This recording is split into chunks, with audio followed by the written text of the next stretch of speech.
মঙ্গলবার ঐতিহাসিক জুলাই ত্রিপুরা বিধানসভার পদচিহ্ন শীর্ষক অনুষ্ঠানের আয়োজন করা হয় ত্রিপুরা বিধানসভায়। অনুষ্ঠানে উপস্থিত ছিলেন মুখ্যমন্ত্রী ডাক্তার মানিক সাহা।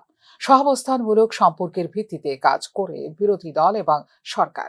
লক্ষ্য হল গণতান্ত্রিক প্রক্রিয়া এবং সাংবিধানিক মূল্যবোধ উন্নত করা বলে অনুষ্ঠানে উল্লেখ করেন মুখ্যমন্ত্রী। আইনসভাকে সম্মান দিবার যে নিদর্শন রেখেছেন প্রধানমন্ত্রী নরেন্দ্র মোদী, সেই পথে হাঁটছে রাজ্য সরকারও, জানিয়েছেন মুখ্যমন্ত্রী। প্রথম প্রধানমন্ত্রী যখন উনি প্রধানমন্ত্রী হয়ে যখন উনি পার্লামেন্টে প্রবেশ করে তার আগে ষষ্ঠাঙ্গ প্রণাম করেন, এরকম কিন্তু আমরা কোনোদিন দেখিনি। যেখানে আইন তৈরি হয়, আইন কখন সাধারণ মানুষের জন্য চিন্তা ভাবনা করে, একটা অদ্ভুত একটা পূর্ণতা লাভের মাধ্যমে যে একটা ঐশ্বরিক যে বিষয়, সেটা নিয়ে উনি প্রবেশ করেছেন সেই পার্লামেন্টে। আমরা তো ওনার মতো করতে পারিনি। তবে যখন প্রথম আমি অ্যাসেম্বলিতে প্রবেশ করি, আমিও চেষ্টা করেছি মাথাটা থেকে আমি অ্যাসেম্বলিতে প্রবেশ করেছি, কিন্তু আমি এটা সেইভাবে ক্যামেরার সামনে আমি করি না। আমি আমার মতো করে, কারণ আমাদের যে দেখিয়েছেন যে এইভাবে আমাদের যাওয়া উচিত।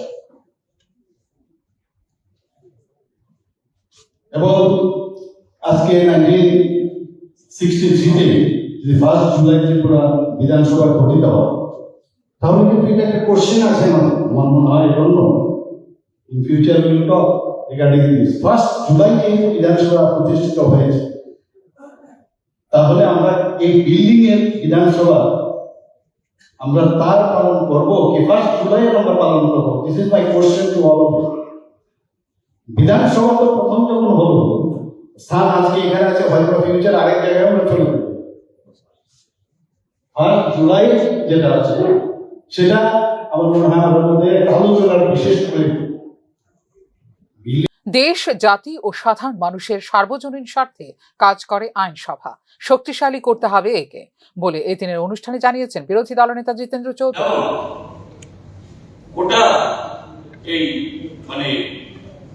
শাসনের এটাকে কিভাবে আমরা সার্বজনীন সেরকম আপিল রাখতে পারি, এভাবে রাখতে পারলে পরে তাহলে আমাদের বিধানসভাগুলো বা সংসদ এটা আরো বেশি সত্যিকারেরই আমরা যেটা সংখ্যাতত্ত্বে বৃহত্তর বলি, এটা প্রকৃত অর্থে যে এটা বৃহত্তম গণতন্ত্রেরই একটা উদাহরণ হিসেবে তৈরি করতে পারবো। কাজে আজকের দিনে আমরা বলছি ঐতিহাসিক, এটা শুধুমাত্র আজকের দিনে শুরু হলো বলে ঐতিহাসিক হয় না, এটা সত্যি সত্যি তার এফেক্ট, তার আবেদন, তার সব দিক থেকে আমাদের রাজ্যকে এগিয়ে নিয়ে যাওয়ার ক্ষেত্রে বিধানসভা আগামী দিন আরো শক্তিশালী হোক, এটাই হোক আমাদের সকলের ভাবনা, কামনা এবং লক্ষ্য।